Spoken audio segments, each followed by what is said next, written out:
Tingnan ninyo sa labas, oh. Ang daming snow. Mga sasakyan, oh. Balot na balot ang mga ito ng snow. Tingnan ninyo ang mga punong kahoy, oh. Balot na balot din sila sa snow. Punong-puno ng snow ang buong paligid.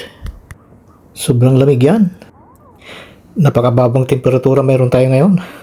Tingnan nyo, oh. Ito, oh. O diba? Napakababa. Nasa negative 2. Siguradong mapiripris ka. Napakalamig yan. Kahit na umaraw, sikat na sikat yung araw, talagang malamig na malamig pa rin yan. Gusto man natin lumabas pero hindi natin kakayanin yung lamig. Sobrang lamig talaga yan. Hindi tayo sanay sa lamig. Iba yung nakasanayan natin, eh. Mainit na panahon. Hindi tulad dito na buong taon ay malamig. Kabilugan nga, eh, di ba? Malamig na panahon mayroon dito. Buong taon. Ito ang panahon nila sa 4 na uri ng seasons na umiiral dito sa mga bansang nasasakop dito sa mga kabilugan. Kayo, kung halimbawa mang pamimiliin kayo, alin sa mga dalawang lugar na to ang pipiliin ninyo? Malamig o mainit? Pili na. Meron pa pala. Mainit na mainit o malamig na malamig. Talagang balot sa snow ang buong paligid. Napakalamig talaga, sobra. Kaya dito na lang muna tayo sa loob ng video. Tsaka na lang tayo lalabas pagka may time ba. Ito naman yung bandang likuran natin, oh. Tingnan ninyo, oh. Sa gilid kalsada, oh. Tambak ang snow. Tingnan ninyo ang mga bubong ng mga kabahayan, oh. Na-stack ang snow. Ang kapal. Sa tingin ko dadami pang snow. Kakapal pa to. Dahil mayat mayat ay nag-i-snow ba. Simula nito ay paunti-unti palang buhos ng ng snow, eh. Hanggang sa makita mo na lang kinabukasan ba na may mga snow na sa kalsada. Mga snow sa mga daan, buong paligid, sa mga punong kahoy at sa mga sasakyan. Mayat maya pa susundan pa ito ng pagbuhos ng snow na naman. Makikita mo na lang na bumubuhos ang snow ba, na may kasama pang malakas na hangin, ambon o mahinang ulan. Dahilan ng unti-unting pagkatunaw ng snow o kaya pag-freeze ng snow, nagiging yellow ba o kaya ay ice. Napakadelikado sa mga sasakyan, sa kalsada o sa mga dumadaan ba ng mga tao dahil madulas. Yung nakikita natin sa mga libro noon nung tayo nag-aaral pa lang, iba ganito.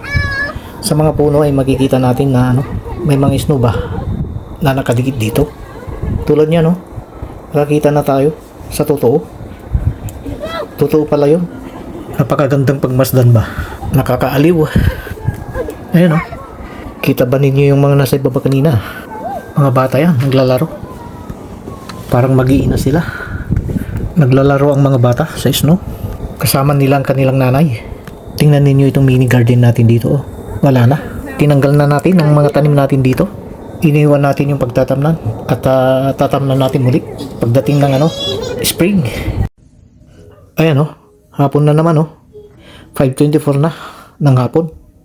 Paggabi na naman, lubog na yung araw, hindi na nakikita.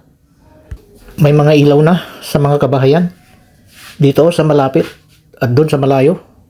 Tingnan ninyo ngayon, ang paligid, di ba? Puting-puti pa rin. Kulay puti pa rin dahil sa snow. Di ba halata rin na may kunting pagbabago? Medyo tin na ang snow kumpara kaninang umaga na makapal. Nanipis konti. Kunti lang naman. Sanhi ito ng maghapong umaraw ba? Sikat na sikat yung araw ba? Tirik. Nagdulot ito ng kaunting init ba sa ibabaw ng mga snow. Na kahit na sikat yung araw, hindi pa rin kayanin itong tunawin ng snow. Hindi kayanin ang init ng araw, ang lamig ng panahon.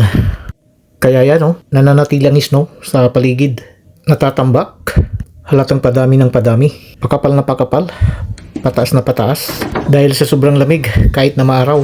At palamig na palamig pa niyan. Di lalong dadamit. Tatambak ang snow. Ayan, gabi na. 5:55 na ng hapon. Pero madilim na. May mga ilaw na sa mga kabahayan. Nagliliwanag na. Doon sa banda ron, mga kabahayan doon, mga gusali ng lungsod. Nagliliwanag na ang mga kailawan.